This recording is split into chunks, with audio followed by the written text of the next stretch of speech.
Listen, how you look in the physical realm is not important at all. Who you are on the inside is.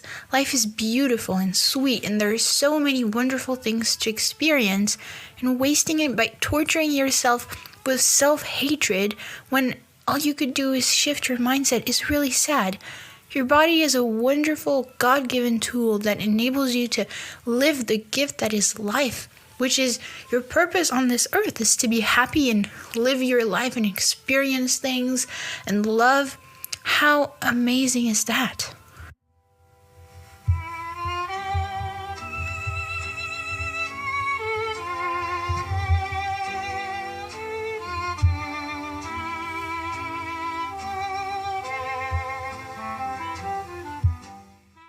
This is Nova, and you're listening to the Supernova Shift podcast.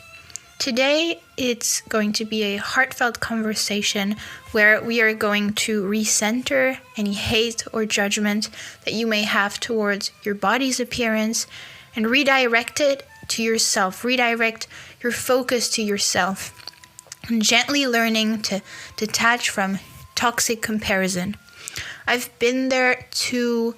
Really recently, like a year and a half ago or 2 years ago, and I can totally understand if you are struggling with your body image, because today's society seems to be tailored to make young women especially deal with those kind of issues.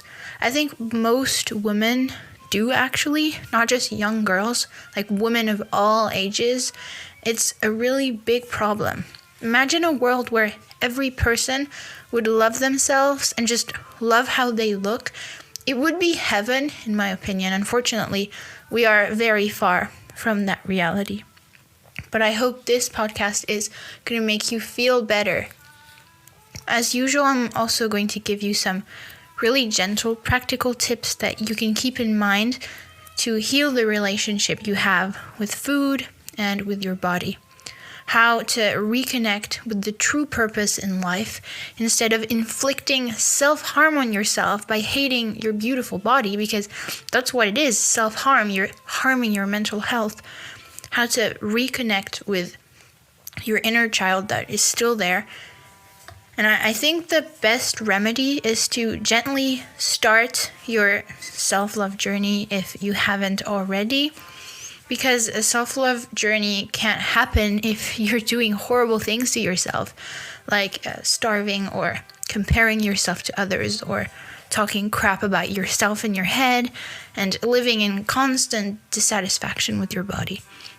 I'll share my favorite journaling prompts for healing and self-love that I've come up with on my journey that have really helped me. Some really powerful mindset shifts and affirmations, some practical tips, and also what I've gone through personally. Because on this podcast, we usually start with a quote. I'm going to share today's quote, which is from Buddha, which may or may not have said, "As you walk and eat and travel, be where you are. Otherwise, you will miss most of your life." I chose this quote particularly because I think it really relates to living in the present moment. If you are truly present in your life, insignificant worries like your physical appearance don't have space to exist. If you're just really focused on what's happening now, what you're doing right now, what you're feeling right now, what you're seeing right now, what you're experiencing, you're not going to worry about your thigh gap or whatever. If you're interested in this concept, or if you've probably already read the book or have heard of the book, but if you haven't, I really recommend you read The Power of Now. It's a book I read recently and I absolutely fell in love with it. I really, really liked it, and I think it would not be lying to say that I wouldn't say it changed my life right now, but I think it will change my life in the future because I've really internalized what the author Eckhart Tolle says and practice it. So I think in a few years it may bear fruit. But if you are interested, I may do an episode on this because the book was so good. But let's carry on. Today's episode is really, really something I wish someone had told me a few years ago. Like I said, I really used to struggle with my body image, and I still do a little at times because obviously my body image is a lot better now, but my hobby is ballet, and in ballet or dance in general, there's constant body comparison, and we just never talk about it. But it is true that dancers will continuously compare their bodies to their friends without really saying it. It's something really weird. I don't know if it's the same in other sports. You could share your thoughts in the comments. What really inspired me to make this episode is because a year ago exactly, actually, I listened to a podcast episode to Reframe Body Image from Tam Kaur, this YouTuber podcaster that I really like. And her episode, honestly, just listening to a 30-minute episode completely changed my mindset and completely changed the way I saw myself. And it was like mini therapy. It felt so good. It was amazing. So I really hope that this episode is going to have a similar effect on you.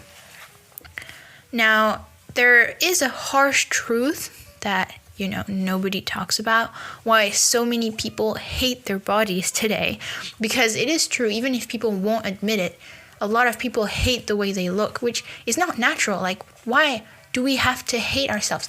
I mean, if I say, I know that if I would say to my friend group, oh, I love myself, oh, I love my body, or maybe not my friend group, maybe my family, if I told them, oh, I love myself, I love my body, they would think like, wow, she's so, not egoistic, but they wouldn't think that it's a proper thing to think about yourself, and why not? But it is so true that the toxic body culture on like TikTok and Instagram and other platforms, and even I think it started even before social media. Like, you probably know Marilyn Monroe. She was one of the first celebrities to actually talk about body positivity. There's a quote from her where she says that, oh, you're not the problem, like the culture, or no, you're not ugly, honey, the culture is. And I think it started way before social media. I mean, every historical era comes with a body trend. Like the Victorian era, they had to have a waist that was extremely, extremely thin, like a wasp waist, I think it was called. And so they would wear corsets that we knew only later would deform their bust and their thoracic cavity, and it would make their organs like smoosh together literally, and it would kill them. Like, beauty trends kill literally back then. But now there's filters on that, and it creates a lot of unrealistic beauty standards. Like, every time you see a photo on social media, it is very, very, very likely that there is a filter, there's editing, there's, fake bodies. I mean, celebrities that have millions and hundreds of millions of followers on Instagram have had plastic surgery and, like fake beauty, fake lashes, fake this, fake that. I would say even makeup is a form of editing because you're hiding. I have nothing against makeup, but I mean, some people wear like a lot of makeup, and so it makes it less realistic. Like, drag queen makeup, it's so much makeup, like it changes their face completely. And I don't like the fact that that's normalized. I mean, normalizing the fact that so many girls, even at a young age, are starving themselves to fit these standards. When did that become normal, please? I mean, why do we tie our worth to our body size? I mean, for example, fat diets.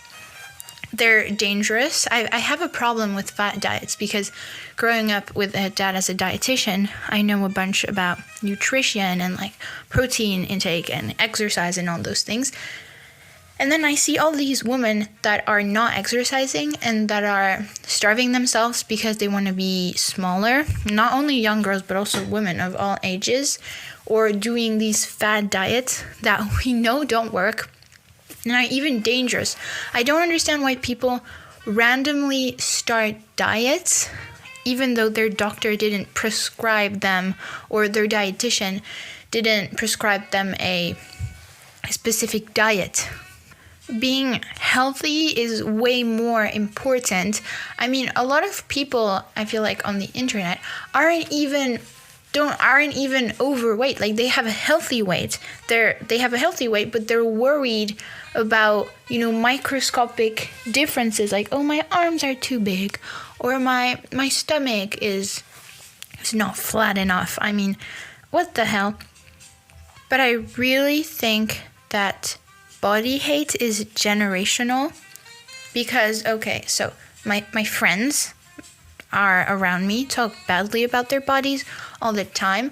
I have friends that are saying that I have a friend that says that she's too short. I have another one that says that she's too tall. I have one that wants to gain weight. I have one that wants to lose weight. I have one that's too thin, too fat, too muscly, or she thinks that her shoulders are too big, or even my mom and my grandmas do the same. It's generational.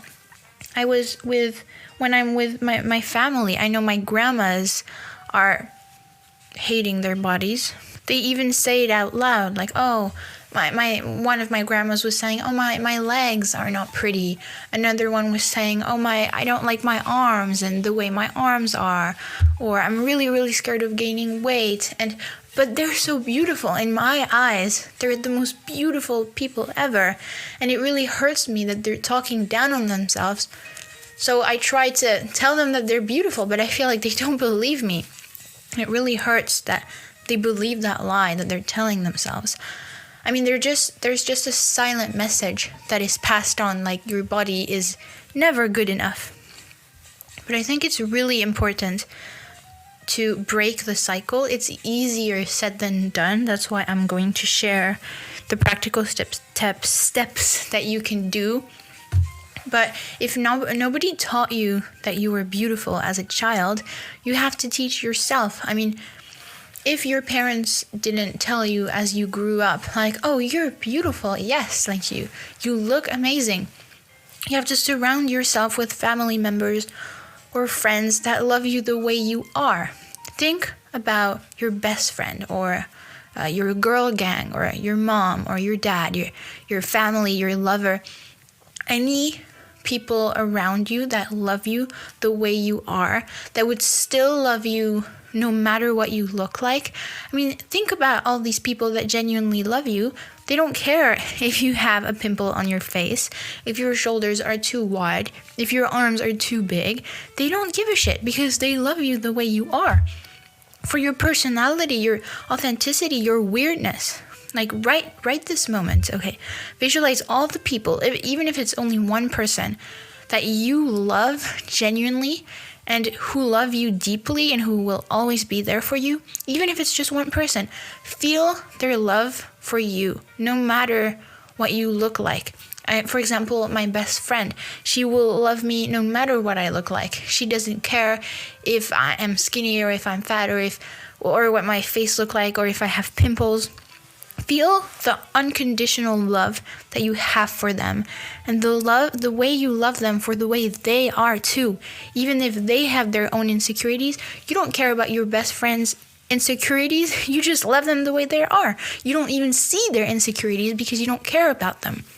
Pause if you need this episode and really feel that you have, now that you have that warm, fuzzy feeling in your heart of love for your loved ones.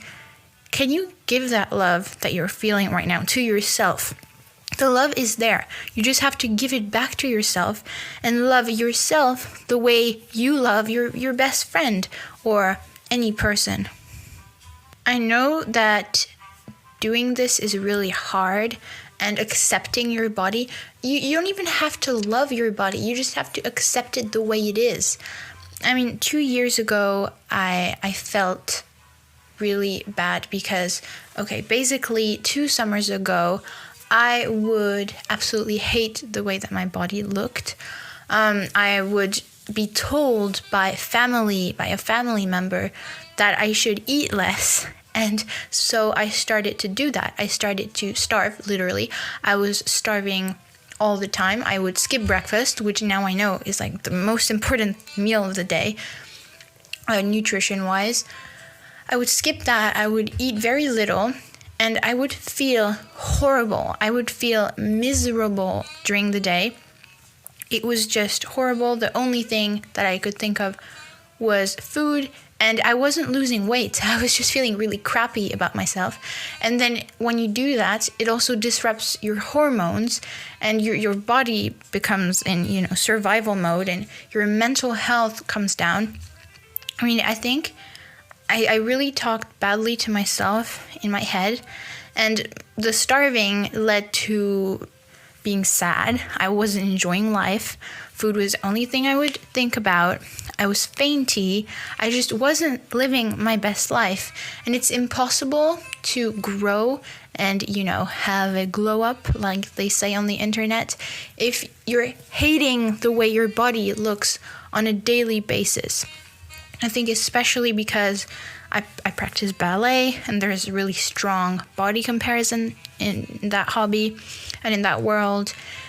And I think especially summer vs school. During summer, for the past 2 summers, I would be super confident. I would, for 2 months, I wouldn't see a lot of teens my age. I would be alone a lot of the time, but I would have so much fun alone. I would do so many things. I would take care of myself. I would cook myself nice meals and work out, and I was fit and I was healthy and I was so happy.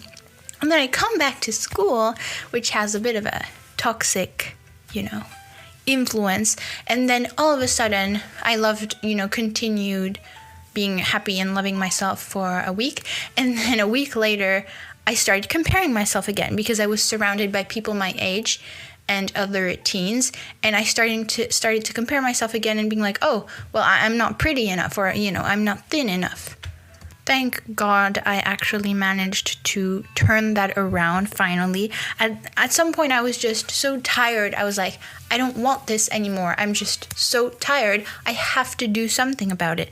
I was so miserable. I really decided to change things around. The turning point and what really helped me shift was focusing on things that actually matter and finding what I like in life, what drives me. And here it's really important that you have a hobby or that you have things that you love. I think it's really important to fill your schedule apart from work or school or whatever you're doing. Fill your schedule with the things that you love. It could be any sport. It could be like playing an instrument. It could be a discipline. It could be anything in this world that drives you and makes you happy. Because if you just sit in your house or your apartment after work or school doing nothing, of course there's going to be this self-doubt that comes in, and you're going to start to compare yourself. I feel like if you just live your life and fill it with happy things and actually reaffirm what is important to you, body image is going to be less important. Like the way your body looks doesn't really matter anymore because you're living your life to the fullest. The real truth that I found is that how you look in the physical realm is not important. Your personality and who you are inside is. You have to cultivate your inner garden. You have to take care of who you are on the inside. Like, life is so ridiculously short. Think about the hundreds of millions of years that this planet has existed for, and imagine the small, tiny lapse of time that you have been given as a gift on this planet to live and experience amazing things. Are you really gonna waste it with petty things and torture yourself with self-hatred when all you could do is shift your mindset? That's really sad. Your body is so powerful and wonderful, and it enables you to live the gift that it is life. You can become a human powerhouse if you wish to, because our capacities are so much bigger and so much greater than we let ourselves think. Plus, this is really something that has been repeated to me many times by my family when I was struggling. Women cannot be naturally as lean as the TikTok trends suggest because we are built for maternity and giving birth. We're gonna stock fat more easily than muscle for that reason. So having a little bit of cellulite on your bum or a stomach that is not perfectly flat is more than normal. In fact, it is healthy. If you are extremely skinny and you don't have a bit of that extra fat, it's not healthy. People who are too skinny cannot give birth. Like I know that ballerinas that are extremely skinny have to take hormones if they want to give birth, or else they cannot. I know that after a workout, for example, my abs are going to be shredded. But like the top abs especially, but then the lower abs are going to be less visible because we just have on the lower abdomen a little pouch, we could say. Like all women have it. It's natural. It's the part of your abdomen that, I don't want to say inflates, but becomes a little bit bloated or bigger during your period. It's totally normal. It's the way your body is built. Like being a woman is amazing. You shouldn't shame yourself for being a woman. The big mindset shift here is to realize deeply, you have to feel this realization that there's more to life than a perfect body. First of all, there is no perfect body. Maybe there is one in your mind, but the perfect body doesn't exist. A lot of people have different ideas of the perfect body. Some people don't even care. But it's really important to reconnect with the beauty of living inside a body, not obsessing over how it looks. It's living in the present. Remember cherished memories. I really recommend that you get out your journal if you have one, or just a random piece of paper, and write a list of the things that you cherish, or the things that you are extremely grateful for, that you wouldn't give for all the money in the world. And then another list of really vivid imagery. So it could be anything, like picture the most beautiful things that you have experienced on this earth. You could write a descriptive, not essay, but a descriptive text that is really beautiful to help you reconnect. Like it could be laughing with friends, being with loved ones, eating fresh bread with honey or your childhood favorite food, running on the beach, or swimming during summer in a crystal clear pool where the sun hits the water and it glistens on the walls like gold, or being in the ocean, watching a sunset with goosebumps on your skin, with the sky being all purple and golden and pink, being in nature, hearing the birds sing, dancing to your favorite song, or petting a cat or a dog on a comfortable plush bed. All these things.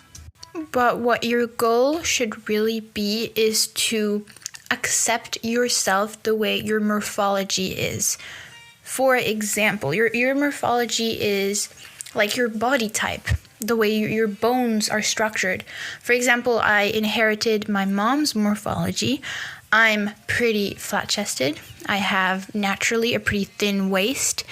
And I also naturally have a pretty accentuated bum.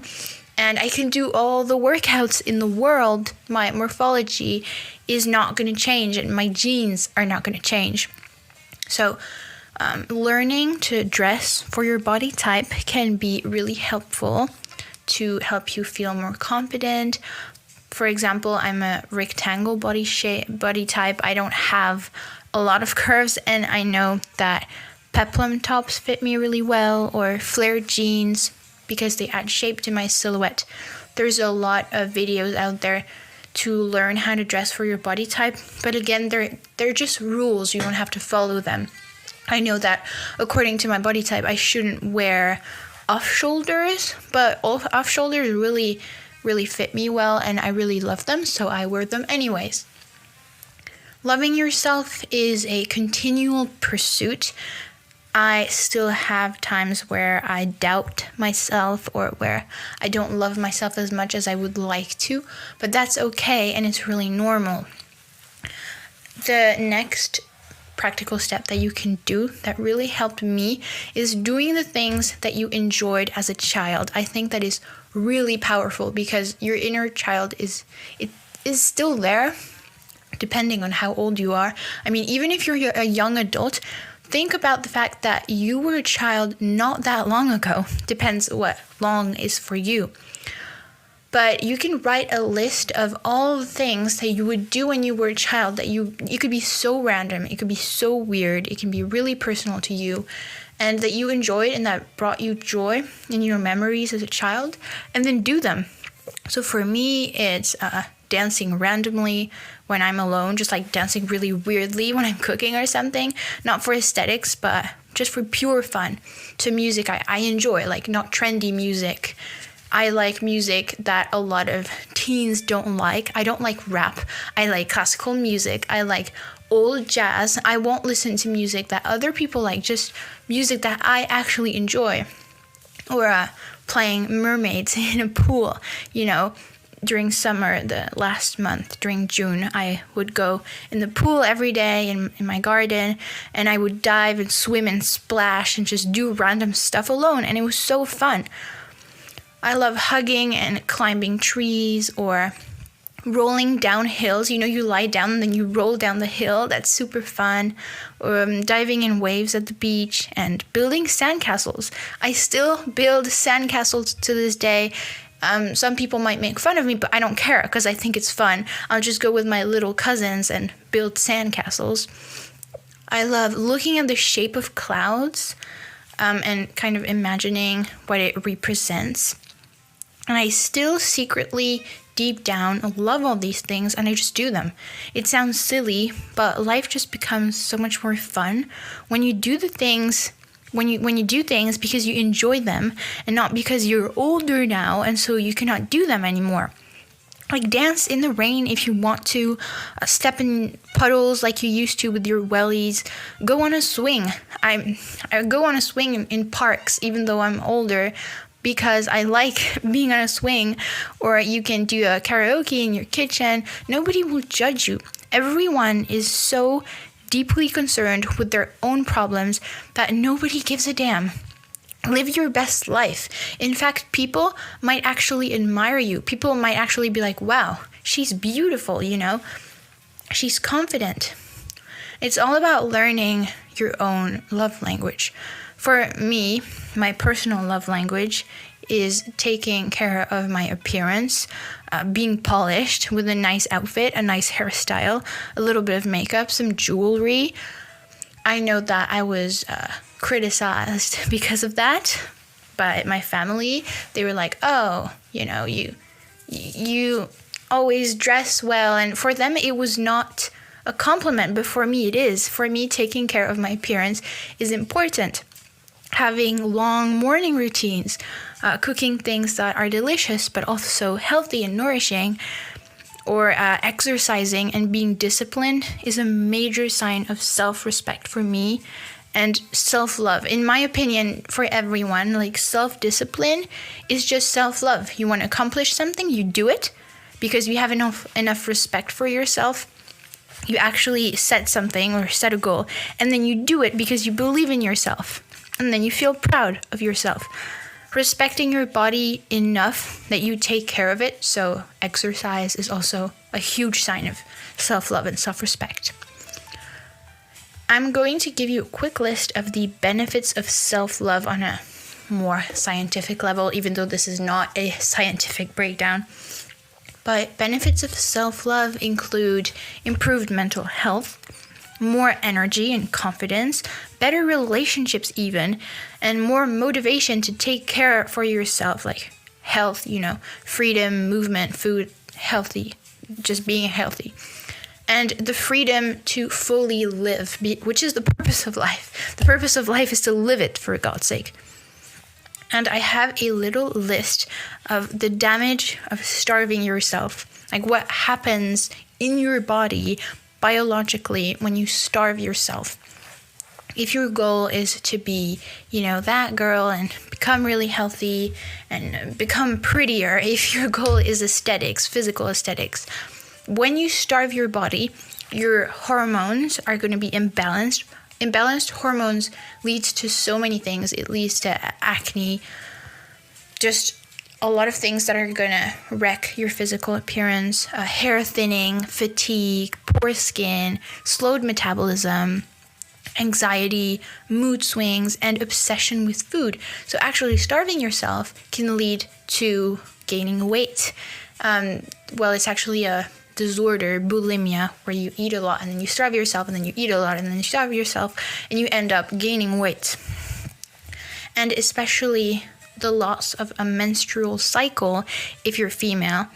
I think a lot of influencers, they don't talk about it, but they actually lose their period, especially influencers who do workouts, like a lot of workouts. They lose their period because they have such restricting diets and routines. For example, there's this influencer that I like that you probably know, Growing Ananas. She has these workout routines, and she had this shorts, under shorts form on YouTube, where she was saying, I finally got my period back, because she lost it, because I don't know exactly what she was doing in her routines, but maybe she was exercising too much, and so she lost her period.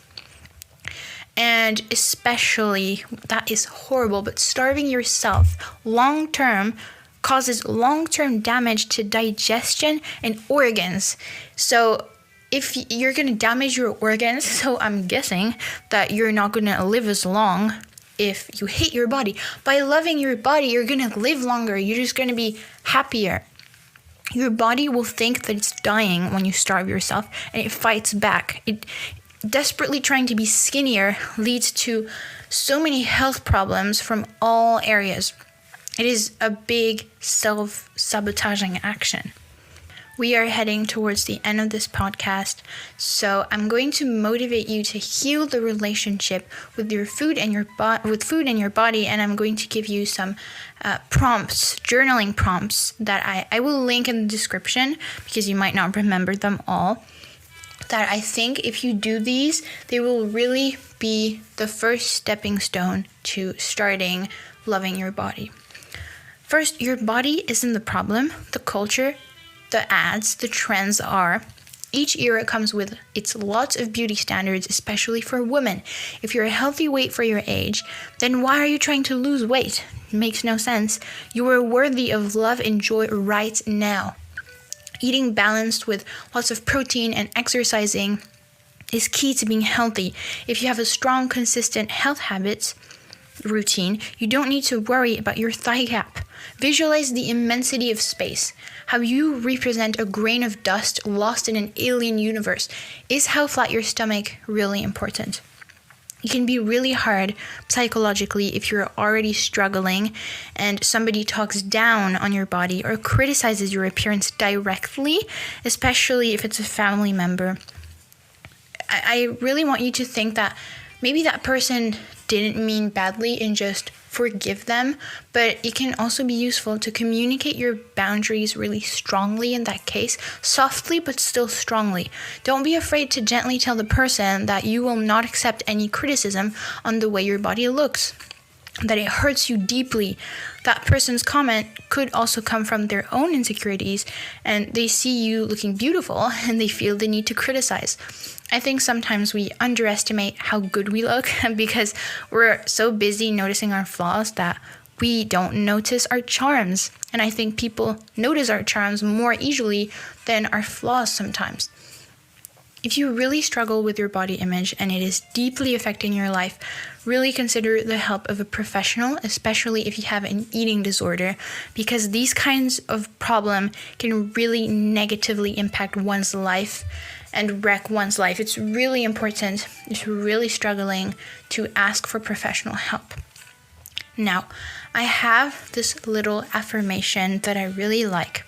You can repeat to yourself if you're feeling down that your body is not an ornament. It is a home and a vessel for joy, creativity, love, and life.